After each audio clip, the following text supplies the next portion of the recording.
Bonjour et bienvenue dans ce premier jour de notre formation en design graphique. Déjà sur mon PC, je vais ouvrir mon logiciel Photoshop.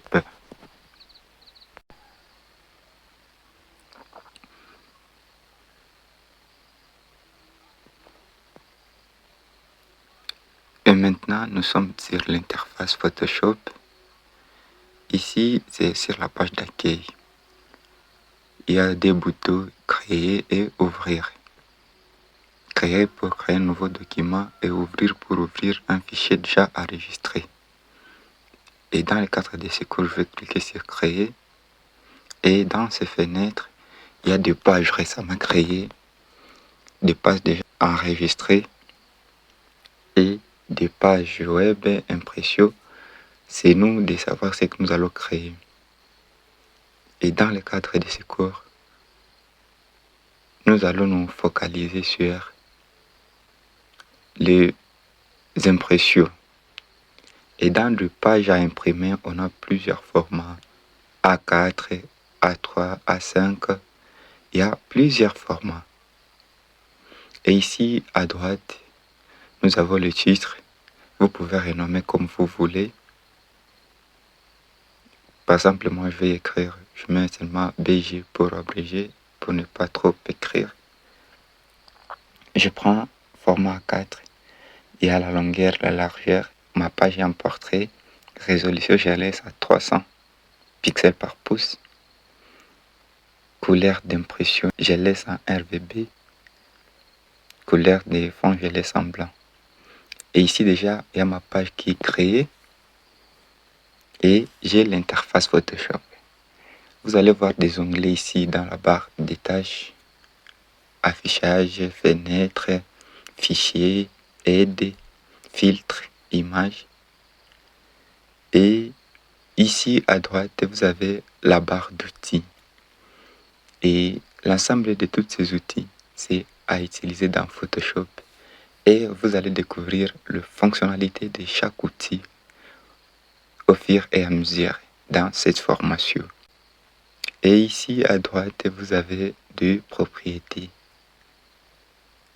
Et ici aussi, ce qu'on doit faire, on doit gérer notre espace de travail. Et notre espace de travail peut être géré de différentes manières.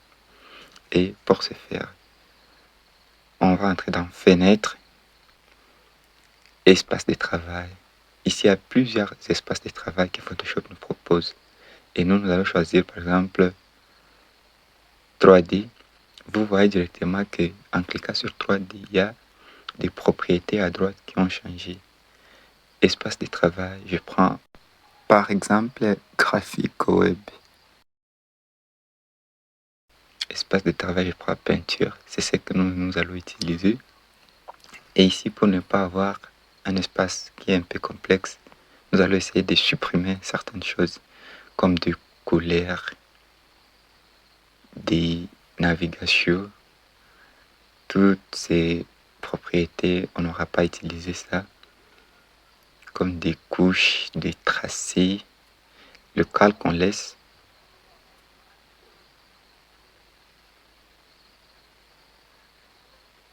On supprime les tracés.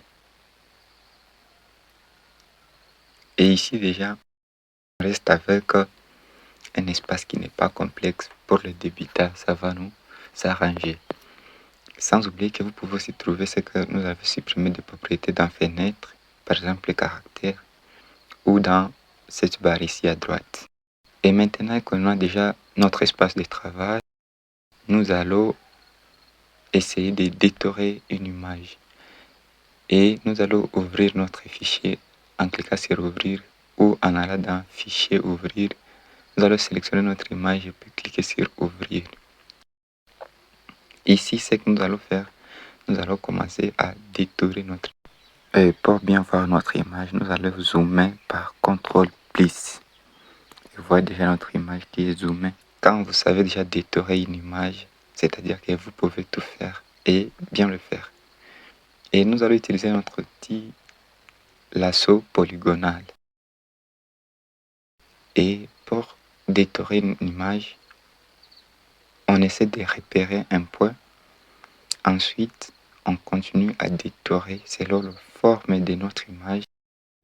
Mettez votre clavier en minuscule pour que l'outil ait la forme d'un rasoir. Appuyez une seule fois sur le bouton gauche à chaque étape, à chaque point pour bien détourer. Sinon, si vous appuyez 2 fois au même endroit, vous allez abîmer et recommencer le travail. Ici, moi, j'avance doucement selon la forme de mon image. Je dois me rassurer que je ne laisse pas de déchets du fond de mon image sur la photo que je suis en train de détourer. Et là, je serai obligé d'entrer un tout petit peu dans l'image pour ne pas y laisser de taches. Et aussi, je dois détourer mon image telle qu'il est. Parce que si j'oublie quelques parties, ce parti oublié sera omis sur mon image. J'avance toujours avec le détourage tout en restant vigilant car même à partir d'ici, si je double-clique seulement dans un seul endroit, Photoshop considère comme si j'avais sélectionné le parti déjà détouré et que c'est cette partie que j'aurais besoin d'utiliser alors que je n'ai pas encore fini avec mon image. Et donc là, je pourrais être obligé de revenir et recommencer le détourage. C'est ça ce qu'on appelle le détourage manuel. À cette étape ici, si vous le maîtrisez très bien, déjà c'est un pas dans le design car une image bien détourée donne toujours l'impression, attire toujours les gens à le regarder. Ici, vous voyez, je dois me rassurer que je reste avec tout le contenu de mon image. Je fais comme si j'étais en train de tracer les extrémités de mon image. Si je descends un peu.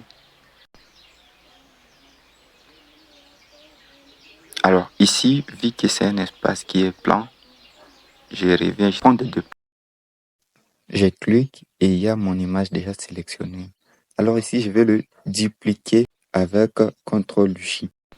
Et aussi, ce que vous allez remarquer dans notre fenêtre de calque, il y a déjà deux calques.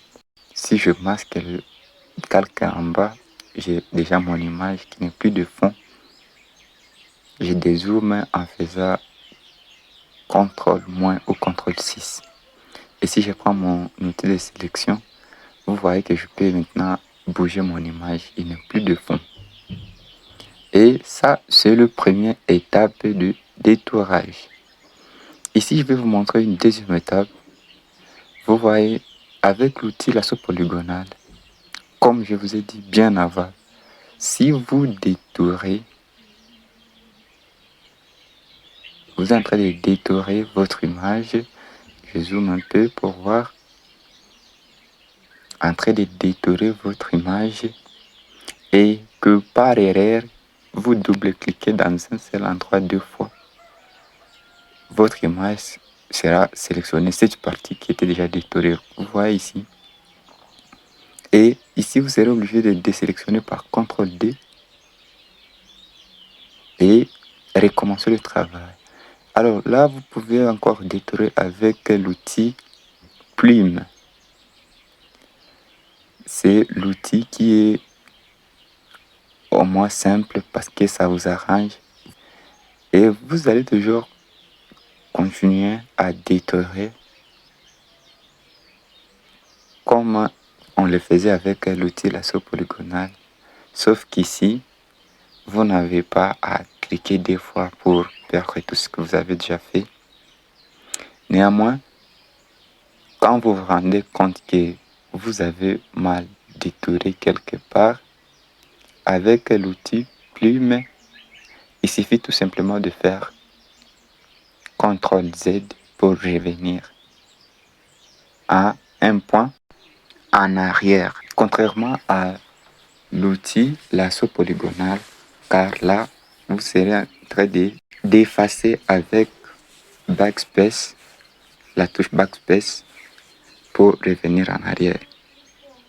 Et ici, j'essaie au moins d'accélérer ma vidéo pour vous épargner d'une vidéo aussi très longue.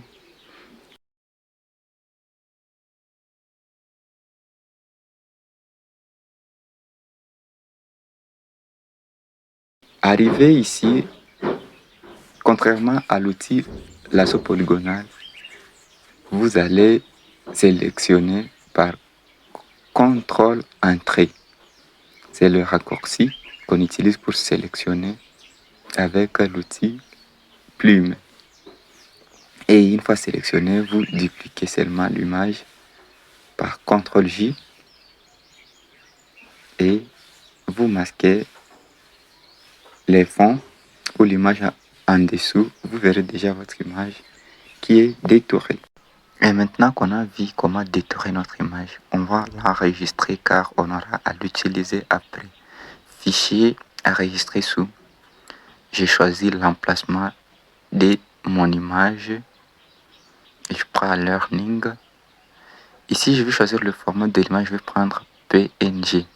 Je reviendrai pour vous expliquer le format des images. En attendant, j'enregistre ma photo. OK. Et maintenant, nous allons créer le background. Et pour ce faire, nous allons entrer dans Fenêtre de calque, le troisième bouton ici en bas. Et nous allons choisir couleur unie. C'est pour le background en monocouleur. Et une fois qu'on a cette fenêtre, nous allons choisir le couleur que nous voulons et réaliser un background avec. OK, c'est fini, on a un background en monocouleur. On peut le masquer et vous verrez que c'est le background en monocouleur. Et ici, on peut aussi faire un background en dégradé. C'est la même procédure, seulement qu'ici, on choisit dégradé. Et dans cette fenêtre ici, nous allons choisir le mode de couleur. Je vais remplir à 100. Et ici, en bas, je vais choisir une couleur qui me fait. Et ici, à gauche aussi, je choisis une autre couleur. Et vous voyez ici, vous pouvez choisir des couleurs que vous voulez. Sauf qu'en design, savoir gérer les couleurs, c'est un atout incontournable. Quand vous réalisez deux dégradés, vous devez éviter de mélanger du jaune avec du bleu. Essayez toujours de jouer avec des couleurs qui vous semblent très beaux, jolies à vos yeux. Moi, je vais prendre le dégradé en bleu. Et ici, j'ai réalisé un background en dégradé. Je peux changer les angles pour orienter mon dégradé. J'essaie de voir comment ça peut me plaire, arranger. Et vous aussi, vous pouvez arranger là chez vous comme vous voulez. Je peux écrire des chiffres que je veux. 90.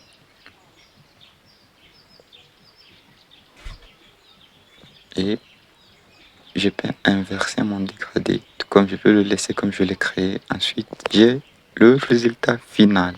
Et maintenant qu'on a réalisé un background en dégradé et en monocouleur, nous allons aussi apprendre à faire du texte sur Photoshop.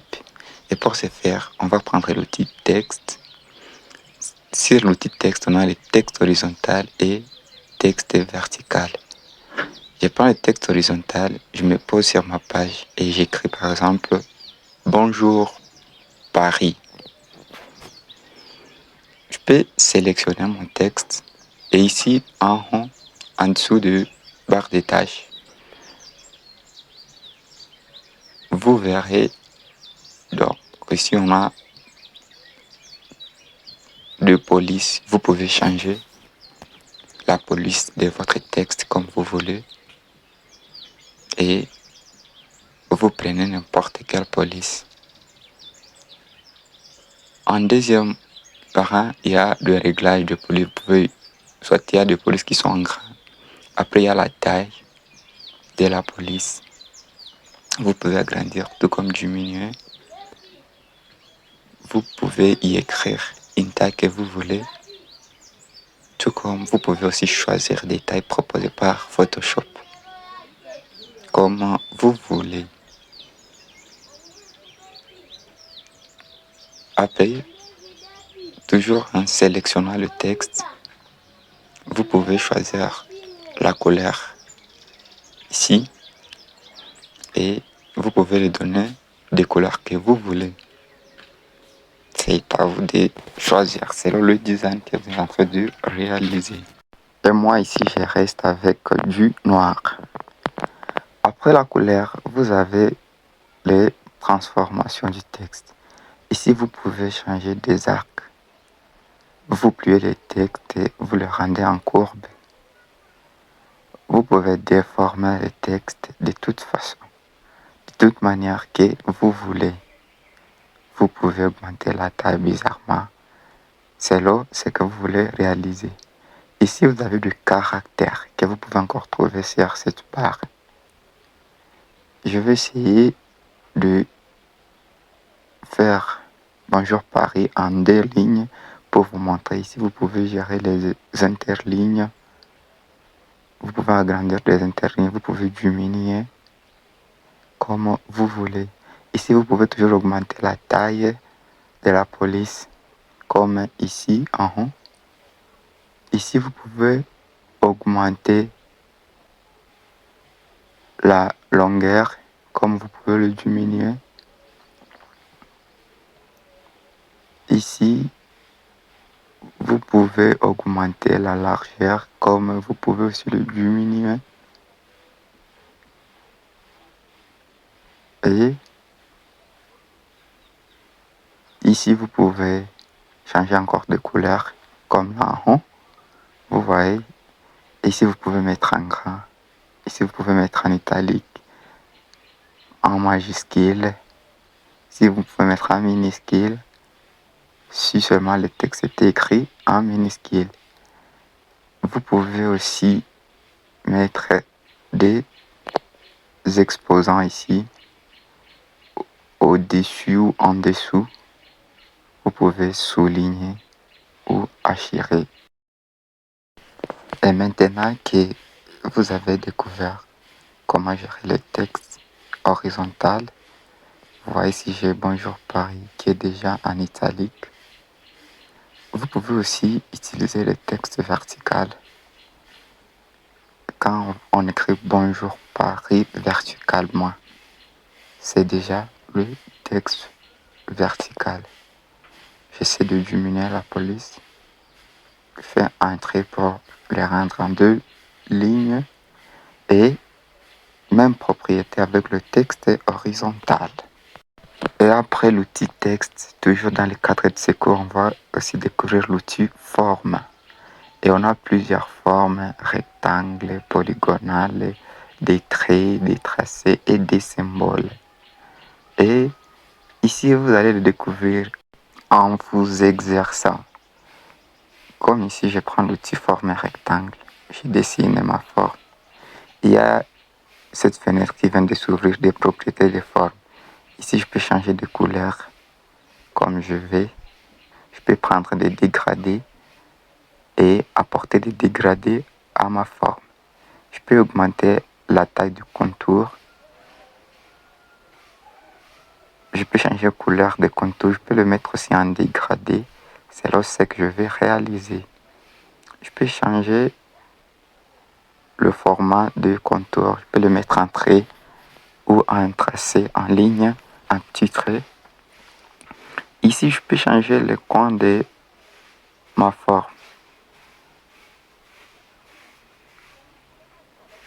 Et je peux changer manuellement chaque coin.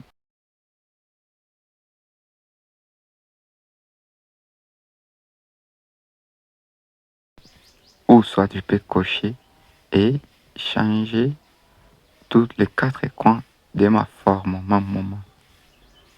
Et voici ma forme qui est déjà là. Je peux changer comme je veux. Quand je sélectionne déjà, je peux changer tous les coins au même moment. Et maintenant, ici, on a le deuxième forme qui est aussi presque un rectangle, mais qui a déjà des extrémités un peu courbées. Vous pouvez toujours les augmenter, tout comme vous pouvez le diminuer. Ici, on a aussi des formes comme des cercles. Vous pouvez dessiner, toujours en maintenant le bouton gauche. Et vous voyez que vous dessinez des formes, parfois ovales ou cercles, vous voyez. Mais si vous voulez produire quelque chose comme un cercle correct, pour dessiner ça, vous devez maintenir Shift et bouton gauche. Et vous verrez quand vous dessinez votre forme, ça reste toujours avec la dimension d'un cercle. Et si vous pouvez changer de couleur, comme je vous ai déjà montré. Il y a aussi l'outil polygonal que vous pouvez aussi changer de couleur comme vous voulez. À retenir que l'ensemble de tous ces outils ou de toutes ces formes ici, vous pouvez les utiliser selon votre besoin et selon ce que vous voulez réaliser. Et si vous pouvez remarquer, le cercle ici en noir est en dessous de notre forme rectangle. Et c'est ici où vient la gestion des calques. Vous voyez, dans notre fenêtre de calque, vous pouvez gérer vos calques comme vous voulez, tout en sachant que le calque qui est au-dessus est toujours visible en premier que le calque en dessous. C'est-à-dire que si vous voulez que notre forme polygonale soit visible en premier, vous pouvez le faire monter au-dessus. Vous voyez que c'est visible. Si vous pouvez aussi monter notre cercle au-dessus de notre rectangle, vous voyez que ça devient aussi visible. Vous pouvez aussi bouger ou déplacer l'une de ces formes, sachant que c'est sélectionné dans le calque. Et vous pouvez aussi supprimer, vous ne pouvez que supprimer le calque qui est sélectionné dans le fenêtre de calque. C'est pourquoi il est question de savoir sur quel calque vous êtes pour y apporter de modifications. Et maintenant qu'on a compris l'utilisation des formes, nous allons réaliser une affiche. Et pour le faire, je prends un fichier, importer et incorporer. Je cherche mon image que j'ai détourée, que j'ai enregistrée en PNG. J'importe sur ma page. Vous voyez que l'image en PNG ne contient plus de fond. Et donc ici, je peux créer moi-même un background. Ici, je vais créer un background en dégradé, comme je vous ai déjà montré. Ici, je prends le dégradé en 2 couleurs. Et sur le noir, moi, je vais chercher au moins un peu du rouge parce que c'est dans ses habits. Et sur le blanc, je vais prendre le couleur, si c'est marron, je suis pas trop doué dans le couleur. Et avec mon dégradé ici, ça me va. Je prends encore l'outil forme que je dessine une forme rectangle ici en dessous. Je peux prendre quelle couleur? Couleur blanche, ça me va. Ok, je vois que je peux aussi prendre du texte, mais en attendant, je vois ma forme qui était en dessous de mon image. Je vais le monter pour cacher les extrémités de mon image. Et là, j'écris la force de la famille. C'est la maman. Ok, quelque chose de comme ça. Ici, je peux mettre en gras. J'enlève en italique. Je diminue la taille. Je prends quelle couleur? Je prends couleur noire. Ok. Je prends seulement noir. Mais j'allais même prendre aussi rouge pour marier ma couleur avec le background. En fait, je réalisais une affiche. Et maintenant, j'enregistre. Je me dirige vers le fichier enregistrer sous.